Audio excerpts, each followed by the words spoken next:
Hello friends, welcome to சீக்கிரடா சமையல். இன்னைக்கு நம்ம பார்க்க போகிறது ஒரு ரெஸ்டாரண்ட் ஸ்டைல் கடாய் பன்னீர் எப்படி செய்கிறது அப்படிங்கிறதான் பார்க்க போகிறோம்.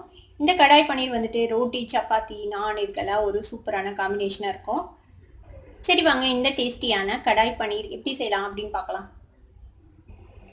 கடாய் பன்னீருக்கு வந்துட்டு நம்ம ஒரு ட்ரை மசாலா பவுடர் ஒன்று ரெடி பண்ணணும்.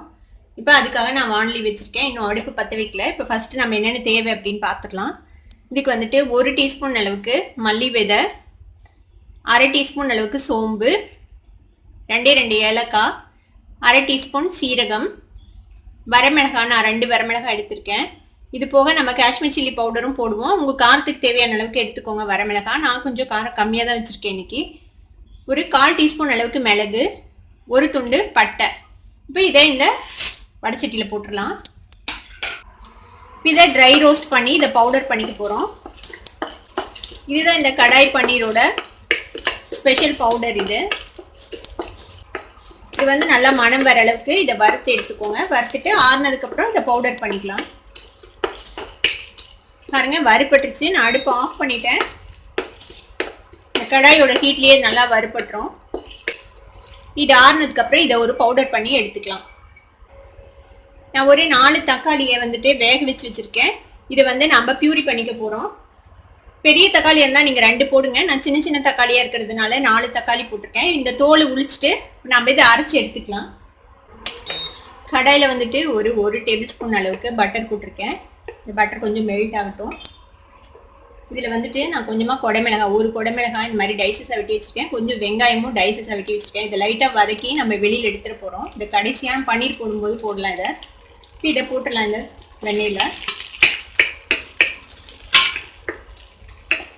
லேசாக வதக்கிக்கோங்க. இது ரொம்ப வதக்க தேவையில்லை. கொஞ்சம் அந்த கிறிஸ்ப்னஸோடையே இருக்கணும் அந்த வெங்காயமும் குடமிளகாயும். ஒரு நிமிஷம் மட்டும் வதக்குனீங்கன்னா போதும். இதை எடுத்துடலாம். இப்போ இந்த பட்டரோடு சேர்த்து இன்னொரு டீஸ்பூன் அளவுக்கு எண்ணெய் விட்டுக்கோங்க. இந்த எண்ணெயில் நான் ஒரு வெங்காயம் நல்லா ஃபைனாக சாப் பண்ணி வச்சுருக்கேன். இந்த வெங்காயம் போட்டுடலாம். வெங்காயம் நல்லா கோல்டன் கலராக ஆகணும், அது வரைக்கும் வதக்கிக்கலாம். நல்லா வெங்காயம் நல்லா வதங்கிச்சு. இப்போ நம்ம அரைச்சி வச்சுருக்கேன் வேக வச்ச தக்காளியை நான் தூள் எடுத்துகிட்டு அரைச்சி வச்சுருக்கேன். இப்போ இந்த தக்காளி பியூரியை இதில் வைக்கலாம். மிக்சிலேயே கொஞ்சமாக தண்ணி விட்டு அந்த தண்ணியும் இதில் ஆட் பண்ணிடலாம். இதில் ஒரு 1/2 டீஸ்பூன் அளவுக்கு காஷ்மீர் சில்லி பவுடர் ஆட் பண்ணிக்கோங்க. இது ஒரு நல்ல கலர் கொடுக்கும். நம்ம ஆல்ரெடி வரமிளகாய் போட்டிருக்கோம் அதில் அரைக்கிறதுக்கு பவுடரில்.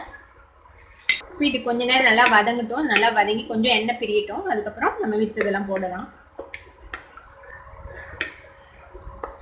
இதில் வேறு மசாலா பொடிஸ் நம்ம எதுவுமே ஆட் பண்ண போகிறது இல்லை, ஏன்னா எல்லாம் நம்ம பவுடர் பண்ணிட்டோம்.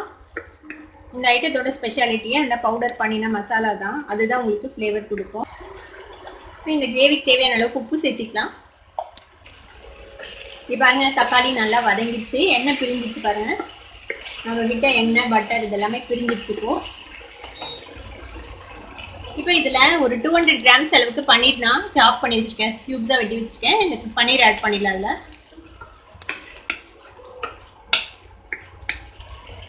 இதில் கொஞ்சமாக தண்ணி சேர்த்திக்கலாம். ஒரு 1/4 கப் அளவுக்கு தண்ணி சேர்த்திக்கோங்க.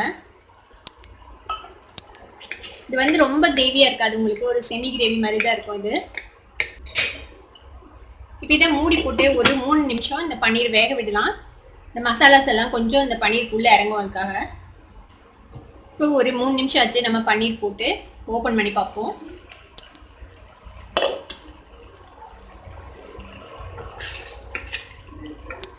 இப்போ இதில் நம்ம ஃபஸ்ட்டு வந்து வெண்ணெய் போட்டு ஃப்ரை பண்ணி வச்சோம்ல, இந்த குடமிளகாய் வெங்காயம் இது 2 இதில் சேர்த்திடலாம். இது கூடவே நம்ம பவுடர் பண்ணி வச்ச இந்த ஸ்பெஷல் மசாலா பவுடரையும் இதில் சேர்த்துலாம். கடாய் மசாலா பவுடரையும் இந்த மாதிரி கொஞ்சம் கோர்ஸாக தான் பவுடர் பண்ணோம், ரொம்ப நைஸாக பவுடர் பண்ண வேணாம். இதை மிக்ஸ் பண்ணி விட்டுருங்க.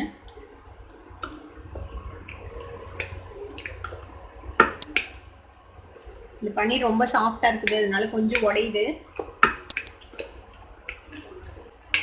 இந்த பவுடர் போட்டு ஒரு நிமிஷம் வச்சிங்கன்னா போதும். இதை டேஸ்ட் பண்ணி பார்க்குறேன் எப்படி இருக்குதுன்னு. சூப்பராக வந்துருக்குது நம்மளோட கடாய் பன்னீர். ஒரு நிமிஷம் வச்சிங்கன்னா இந்த மாதிரி எண்ணெய் தெளிஞ்சிடும். எண்ணெய் தெளிஞ்சோடனே நம்ம அடுப்பு ஆஃப் பண்ணிடலாம். இப்போ பாருங்க 1 நிமிஷம் ஆயிடுச்சு. நம்மளோட கடாய் பன்னீர் இப்போ ரெடி ஆயிடுச்சு.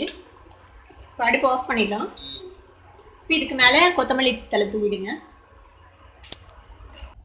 இந்த கடாய் பன்னீரை நீங்களும் உங்கள் வீட்டில் ட்ரை பண்ணி பார்த்துட்டு எப்படி இருந்தது அப்படின்னு எனக்கு கமெண்ட்ஸில் ஃபீட்பேக் கொடுங்க. இந்த வீடியோ உங்களுக்கு பிடிச்சிருந்தா சப்ஸ்கிரைப் பண்ணுங்க, பக்கத்தில் இருக்கிற பெல் ஐக்கானை கிளிக் பண்ணுங்க. அப்போ தான் என்னோட நோட்டிஃபிகேஷன்ஸ் உடனே உங்களுக்கு வந்து சேரும். லைக் பண்ணுங்க, ஷேர் பண்ணுங்க. தேங்க்யூ ஃபார் வாட்சிங் this video viewers. Bye bye.